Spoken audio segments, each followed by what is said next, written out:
तो दोस्तों, food peri movie एक मर्डर मिस्ट्री मूवी है जो कि साउथ कोरिया में हुए इंसिडेंट्स पर बेस है। तो जो ये मर्डर हो रहे थे, इसके ऊपर साउथ कोरिया में एक मूवी भी आई थी, मेमोरीज ऑफ मर्डर। तो ये मूवीज में और रियल इंसिडेंट्स में क्या डिफरेंस है, हम ये वीडियो के एंड में जानेंगे। तो चलिए जानते हैं कि फूड पेरी मूवी की स्टोरी क्या है।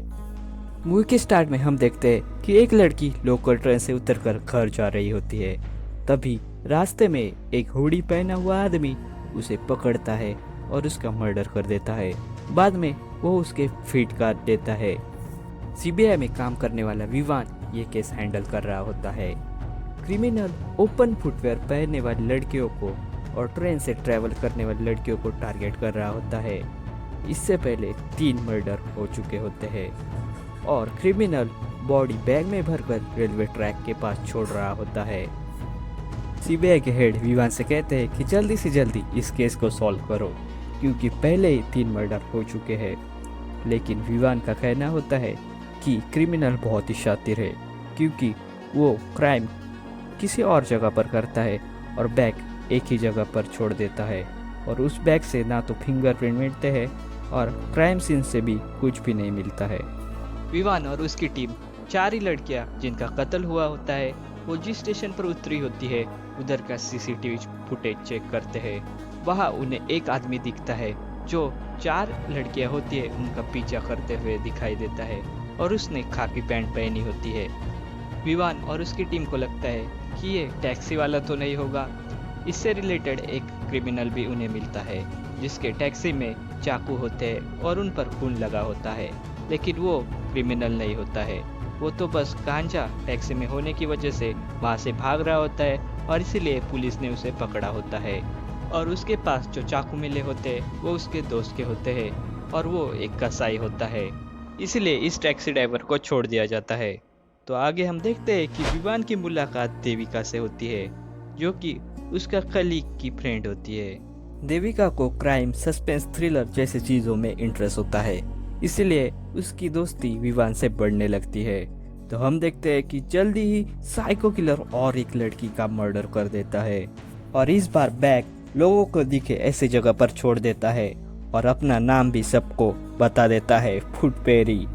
साइको किलर हर मंथ एक मर्डर कर रहा होता है, लेकिन वो इस मंथ 2 मर्डर करता है। विवान का मानना होता है कि अब वो चैलेंज कर रहा है। क्राइम सीन पर विवान और उसकी टीम को सेमन मिलता है और वो डीएनए रिपोर्ट के लिए भेज देते हैं आगे। तो आगे विवान अपने टीम को बताता है कि जो फर्स्ट विक्टिम थी विनेसा, उसकी आज प्रेयर मीटिंग होने वाली है।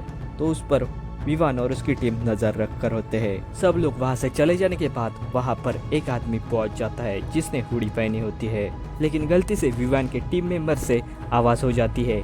इसी वजह से हुडी पहना हुआ आदमी वहाँ से भागने लगता है। विवान और उसकी टीम भी उसके पीछे भागने लगती है, लेकिन वो उसे पकड़ नहीं पाती है। विवान को अपने टीम मेंबर से पता चलता है कि जो लड़कियां मरी है उनमें एक बात कॉमन है। वो लड़कियां कुछ दिन पहले मर्डर होने से एक रेस्टोरेंट में जाती थी। अगले सीन में हम देखते हैं कि विवान देविका से मिल रहा होता है। देविका उसे बातों बातों में बताते हैं कि बैंड्रा में एक रेस्टोरेंट है, लॉक स्टॉक एंड बर्गर्स। उसका जो ओनर है वो लड़कियों को फीट को बहुत गंदी नज़र से देखता है। कुछ लड़कियों का मानना ये भी है कि वो ही फूड पेरी हो सकता है। विवान को उसके कलीग ने बताया हुआ रेस्टोरेंट भी वही रेस्टोरेंट होता है, इसीलिए विवान गूगल पर उसके रिव्यू चेक करने लगता है। तो उसके ऊपर भी बहुत बुरे कमेंट्स होते हैं। विवान इसके ऊपर आगे काम करने लगता है और वो बैंड्रा के एक फूड स्पा में चला जाता है। वहाँ की लड़की उसे बताती है कि जो जोशुआ है, यानी उस रेस्टोरेंट का मालिक, फीड्स को गंदी नज़रों से देखता रहता है, और जब भी मर्डर होता है तब जोशुआ 3 या 4 दिन शहर से बाहर चला जाता है। विवान और उसकी टीम जोशुआ के पास्ट के बारे में पता करते हैं। तो उन्हें पता चलता है कि जब जोशुआ मापसा में था तब वहाँ पर भी 2 ऐसे केसेस हुए थे जहाँ पर लड़कियों के फीड्स काटे गए थे। विवान जोशुआ के एक्स गर्लफ्रेंड से बात करता है। वो विवान को बताती है कि जोशुआ साइको है।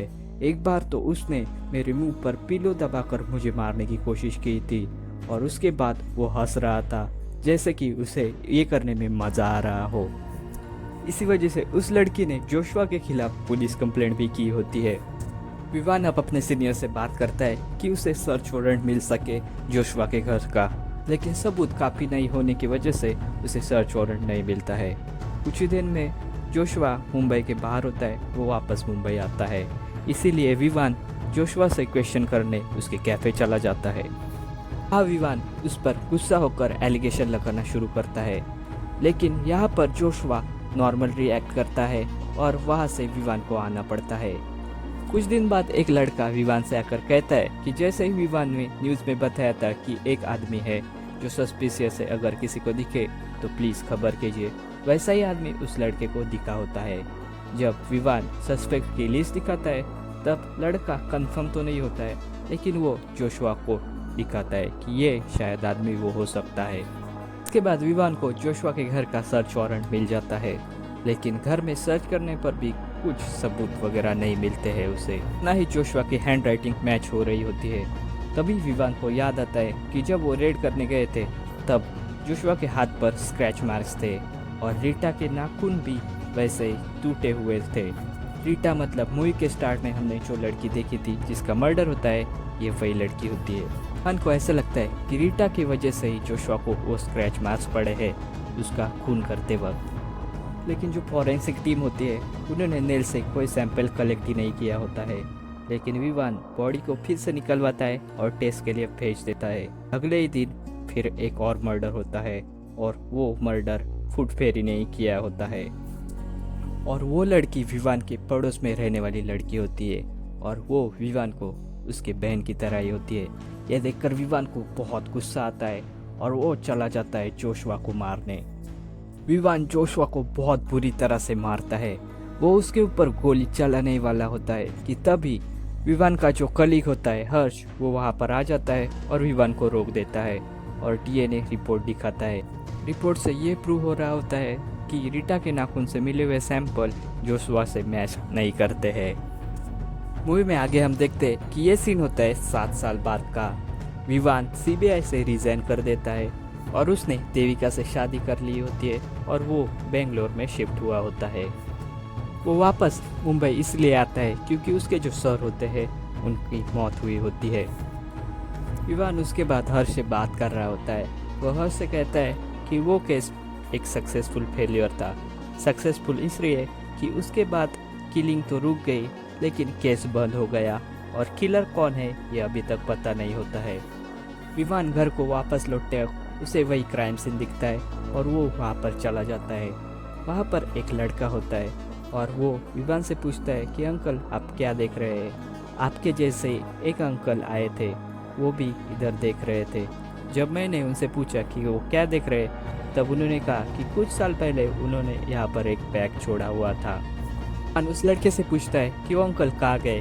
वो लड़का सामने हाथ दिखाता है और जब विवान सामने देखता है तो सामने कोई भी नहीं होता है। तो दोस्तों, फुट फेरी मूवी बेस्ड है साउथ कोरिया की मूवी मेमोरीज ऑफ मर्डर के ऊपर, और मेमोरीज ऑफ मर्डर बेस है साउथ कोरिया में 1986 से 1991 तक 14 खून हुए थे उसके ऊपर। तो दोस्तों, उस किलर का रियल नेम है ली चुन जेन और उसने 14 लोगों की हत्या की थी। ये किलर विक्टिम को रेड कलर पहना हुआ हो और अगर बारिश हो रही हो तो मारता था। तो दोस्तों, इन 14 मर्डर का पता चला 2019 में, क्योंकि इस किलर को 1994 में अपनी सिस्टर इन लॉ का रेप और मर्डर के लिए पकड़ा गया था और 20 साल से वो बुसान के एक जेल में बंद था। उसका जब एक हेयर सैंपल मैच किया गया इन 14 मर्डर से, तब जाकर पता चला। तो दोस्तों, ये था रियल इंसिडेंस और फुट फेरी मूवी की स्टोरी। तो बात करें अगर फुट फेरी मूवी की, तो कास्ट का नेम हम देखते हैं जो फुट फेरी का होता है वो होता है शाहनवाज आलम। इसका मतलब किलर मेकर्स को कोई और ही दिखाना हो और उन्हें शायद और एक पार्ट लाना हो फुट फेरी मूवी का। तो इसके ऊपर मेरे 2 थेरीज है। एक कि जो क्रिमिनल है वो और कोई नहीं बल्कि जोशुआ ही है। 7 साल बाद वो फिर से वही खून करने लगता है उसी पैटर्न में, और विवान सीबीआई को ज्वाइन कर लेता है और पूरे सबूत के साथ उसे पकड़ नवाज आलम को दिखाया गया फुट फेरी, तो क्रिमिनल कोई और भी हो सकता है, ऐसा भी दिखाया जा सकता है। तो लेट्स होप, देखते हैं क्या होता है। तो दोस्तों, अगर आप चैनल पर नए हैं तो please like share and subscribe कीजिए।